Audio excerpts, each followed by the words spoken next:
The reason why God created tithing has nothing to do with giving God money. Can I say it again? Just for the CD purpose?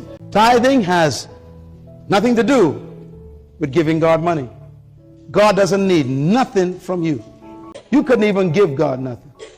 Everything on the earth already belongs to God. He don't need nothing from us. So when God sets something up, it's not because he needs it. Tithing and offerings is God's management training program for mankind. Boy, this is so important. God doesn't need a penny from us. And yet he tells us 10% of everything is mine. We only think of money. And that's our problem. If you get 10 pairs of shoes, one of them ain't yours. If you get 10 dresses, one of them ain't yours. If you bought 10 oranges, one of them is not yours. If you got 24 hours in a day, 2 hours and 40 minutes don't belong to you. I ain't got no time to pray. What are you talking about? You got 2.5 hours and 40 minutes that don't belong to you. You're a thief every day when you don't use those 2 hours and 40 minutes for God's purposes. You are a thief, a tired thief, sleeping on God's time. You spend 2 hours, 4 hours, 8 hours watching cable television and don't give God the 2 hours and 40 minutes that belong to him. 10%. You can't even manage 2 hours and 40 minutes. You're trying to get money. It ain't money ain't your problem. Management is your problem. God could any time of day command you to give the dress away in your closet. One of them ain't yours. So tithing and offering is not about money. It's about management. Can you consistently, God says, put aside 10% of everything for my purposes? That's tithing. Can you consistently? Now, let me tell you something. Listen to me. 100% of everything belongs to God. What did I say? Everything belongs to God. No. Say it again. What did I say? Everything belongs to God. Okay. So, God blesses you with a paycheck of $1,000. How much of that belongs to God? Okay, you're doing good. You're smart. Now, how much did God say to put aside for his work? 10%. How many is left? 90%. Which one of those belong to God? Oh, you're getting smart. Okay. All right. So then why would God, if he owns all 1,000, want you to put aside 10% if all still belongs to him? Why? Because it's not about the money. It's about your ability to put it aside. Your will, your control, your discipline to put it aside. He's after your discipline. Yes. Wow. If you can manage the 10% properly, then he is happy to trust you with the 90% that's left. But because you've been unfaithful in the 10%, you keep losing the 90%, so you end up with no percent. That's why you're broke. And so you tell God, I can't pay tithes this week. Things tough. We're in crisis right now, God. You got to figure this out. Things too rough. And God is saying, what are you talking about? Your salvation is in the tithe. Come on. Wow. Let me take you one step further. This is what tithing does to you. Number one, what's the first word? Accountability. Write it down. Now, each one of these words is management. If you keep paying your tithes and giving your offering, you automatically first become accountable. What's the second word? Discipline. Discipline. For you to put that aside every single time, it takes control. What's the third word? Honesty. Honesty. For you to be a tither, that means no one's watching except God. And he knows if you're paying it or not. You can lie to everybody else, but God knows if you're paying 10%. That means it makes you honest. And managers must be honest. What's the fourth word? Diligence. Diligence means that you work at it constantly to make sure you don't steal that 10%. That's what managers are supposed to do. What's the next word? Oh my God. That's what's wrong with managers. They are unfaithful. And it takes faithfulness to tithe. What's the last one?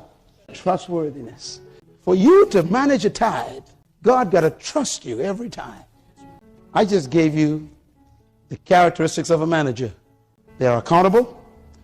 They are honest, they are diligent, they are faithful, they are trustworthy. Jesus one day showed top-class management. One day he had 5,000 people in a field, and they were all hungry, and there was, they say, plus women and children, so they must have had about 12,000, and he is about to distribute some resources to them. I want you to watch him at work, okay? Matthew 6, verse 40. It says, so they sat down in groups of hundreds and fifties. That's administration, organization. Then he took the 5 loaves and the 2 fishes. That's the resources. Looking up to the one who owns them, he thanked them for letting him use them. That's appreciation. That means they don't belong to you. That's all right. Someone else's property. He broke it. Then he gave them to his disciples, and they gave it to the people. Delegation. It's management. Delegation. Watch him. He also divided the 2 fish among them all, and they all ate and were satisfied. That's customer service. Give God a hand for good customer service.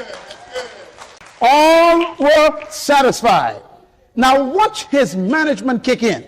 It says, and the disciples, he told them to pick up every crumb. Ladies and gentlemen, I want you to imagine this.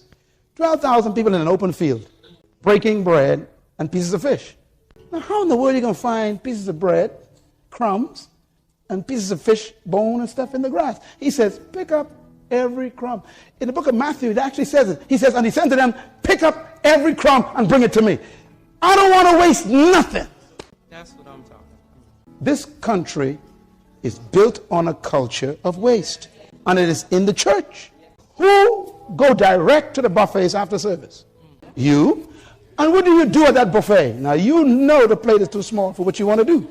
You pile it up, sit at the table, and half is left in the plate. You are a bad manager and God takes notes. Cheryl, waste food. That ain't funny. He made them pick up the crumbs. It was not the crumbs that were important. It was the lesson he was teaching. You don't waste the crumb.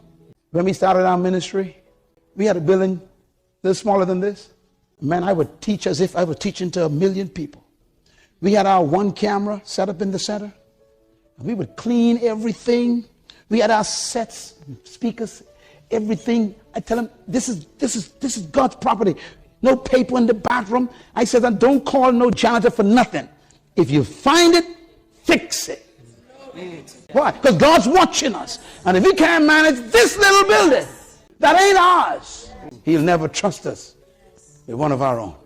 And we began our national television show in that little building. We used to convert the stage into a set for TV. And we took our 1 camera and we'd move it and shoot it different ways so we can have different cutaways. And we'd work it every inch we used.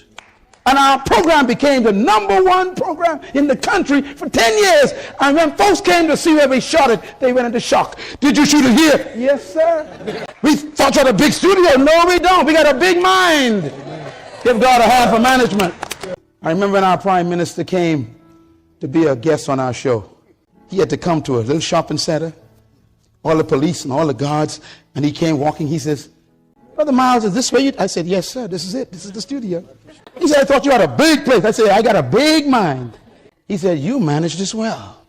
And there was the head of my country sitting in that little building on a stage for 1 hour, interviewed by me.